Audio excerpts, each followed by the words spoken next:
love this place! Well, as President Trump eloquently reminds people, as he faces unheard of attacks from the deep state, they're not after him, they're after you. He's just in the way.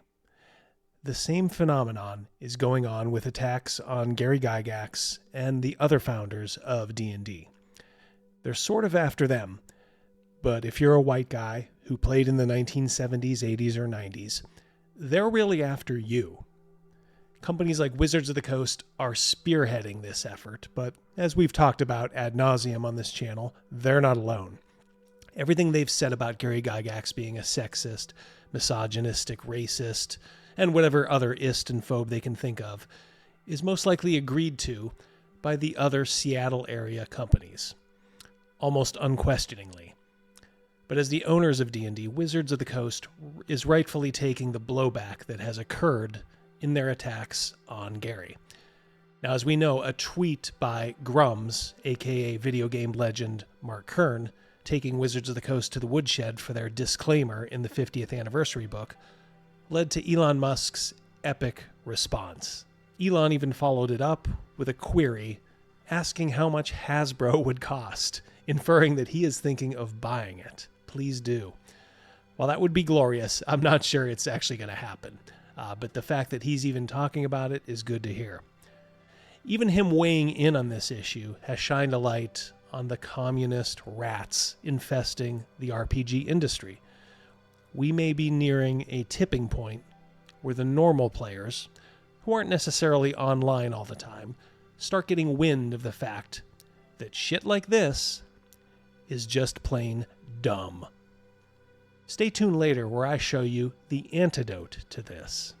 What was great about Elon's tweet is that, much like President Trump's political career, it exposed the crazy and evil forces that were always out there, but now can be seen very clearly. One of the creators behind the Wizards of the Coast 50th anniversary book is Jason Tondro, a senior designer there.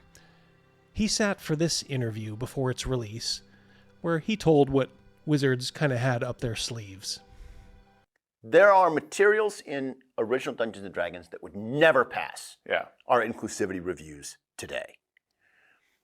And a lot of it is, some of it you can understand, like, okay, these are a bunch of war gamers. And so when they create a warrior class for Dungeons & Dragons, they call it the fighting man. Right?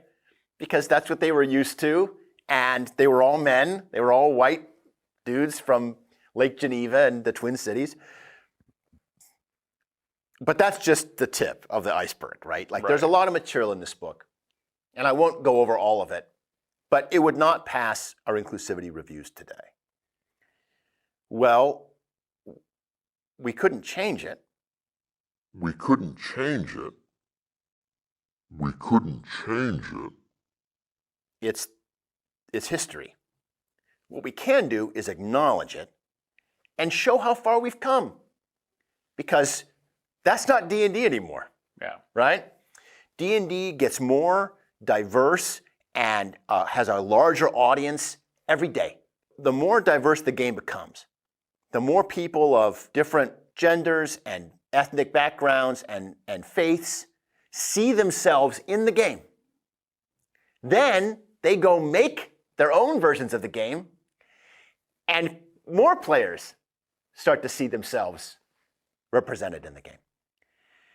The more diverse the creators get, the more diverse the players become, and that's the way it should be.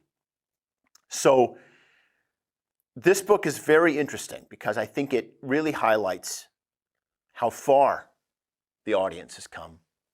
There is a kind of Grognard collector's desire for these materials.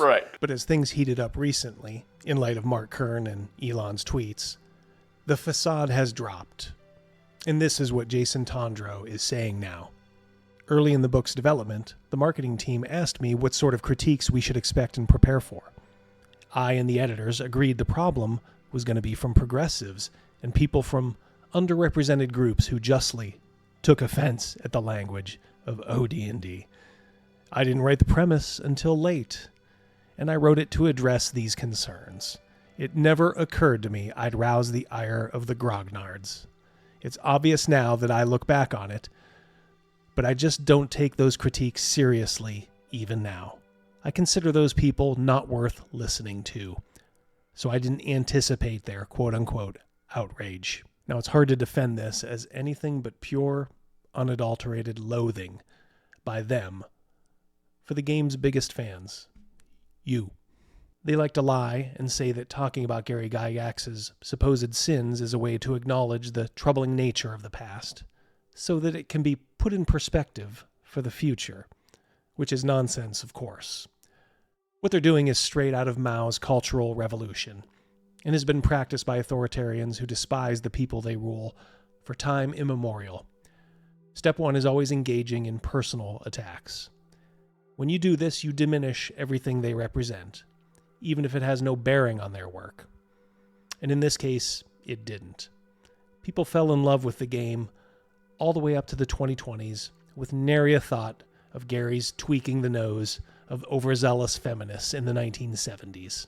But what they're really doing by diminishing Gary is that they're attempting to diminish us, the people whose characters love robbing dusty tombs, carousing in the downtime, becoming heroes and kings by their character's own hand. Old white guys who refuse to go away.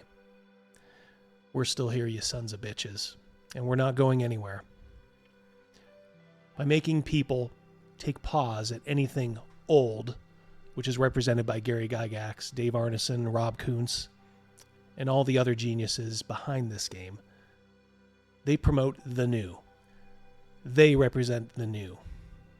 This is the new. Tear down the old ways of thinking, bring in the new, no matter the cost or the quality. What they would have wanted from Gary is what the commies always want after the initial smear, a confession. Of course, with Gary long gone, that confession has to now come in the form of our collective capitulation to their orthodoxy, that no race is bad in the game, black drow are racist, orcs are real-life marginalized people, the Hadozi are straight-up black people, and food festivals are way more fun than those dungeon delves. And to this I say, then to hell with you. Of course, like all commies, they can't do everything on their own. They need their useful idiots in the public to do their bidding. And nowadays, that's places like YouTube, where there's no shortage of these folks who are willing to roll up their sleeves and carry some of that poisoned commie water. The issue was, in the first 2 pages of this book, it describes that this book contains things that are problematic because they were written back in the 70s and 80s, and that, you know, the things weren't good when they were done then, that they did alienate players, and they describe it, that all that kind of stuff, which is true.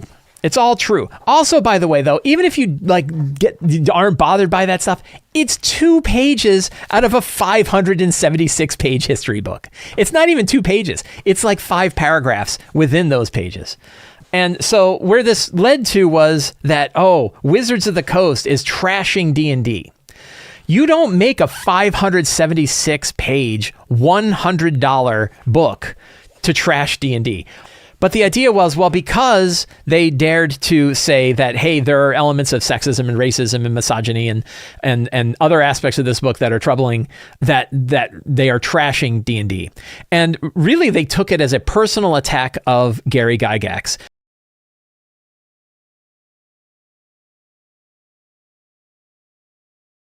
So we have this guy saying that D&D creators, Gygax and others, are erased and slandered at the same time. And we'll just pause here, because we're gonna kind of take this statement by statement. They can't be both erased and slandered. That is mutually exclusive, because either you're erasing them and you're not talking about them and you're burying information about them, or you're slandering them and you're creating false information about them.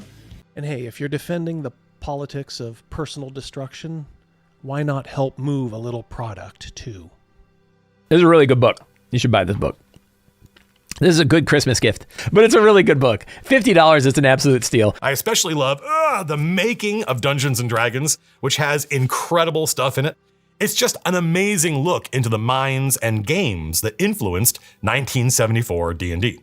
The only good thing here is that, as I mentioned earlier, the tweet by Elon is exposing these regime mouthpieces to the normies out there who don't feel particularly guilty about being white anymore, especially after an election where woke ideology was beaten harder than a rented mule. I despise Wizards of the Coast for what they're doing so transparently. If you're white, they really hate your guts. There's no two ways about it.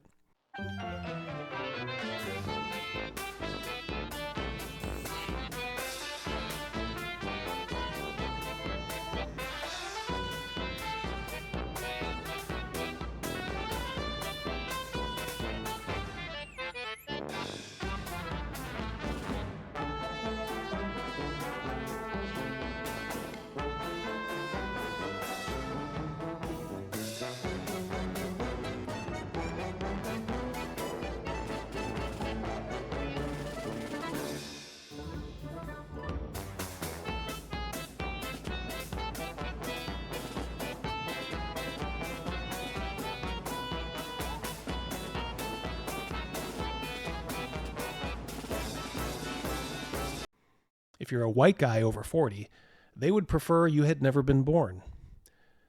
They pretend that white guys aren't 75 to 80% of their audience, but even minorities should abhor this. You are being pandered to relentlessly by people who don't have the talent in their whole bodies that Gary did in his middle finger, which I think I can confidently say would be raised in salute to the Seattle RPG companies right now if he were still alive to do so. Don't let him get away with this. Don't let him get away with this cultural revolution bullshit. Never let Wizards of the Coast or their dopey mouthpieces on YouTube forget that you're still here. And you're not going anywhere. Now's not the time to be sitting on the sideline when you know what's being done is wrong. Belittle this company and belittle anyone who would defend these attacks on its founder. The tipping point will be reached when the normie gamers out there don't want to be associated with D&D anymore, which means they're going to want alternatives. And alternatives like this are cool as hell. This is Greg Gillespie's Dragon Slayer game, an homage to early D&D, and it's available on Drive-Thru RPG. We use this system for the live play segments at the end of our weekly live stream, The Lair. You can see that, by the way, every Wednesday at 7 p.m. Eastern Standard Time. There are many other games out there, too, that will scratch the D&D itch and are compatible with quite a bit of the material produced over the last several decades. Check out RPG Pundit's Lion and Dragon for a more historical, almost Arthurian take on fantasy. Or go back to the roots of the game with the Basic Experts White Box game, almost an edition 0, if you will. If you want a good balance between indie and corporate, then there's Castles and Crusades by Troll Games.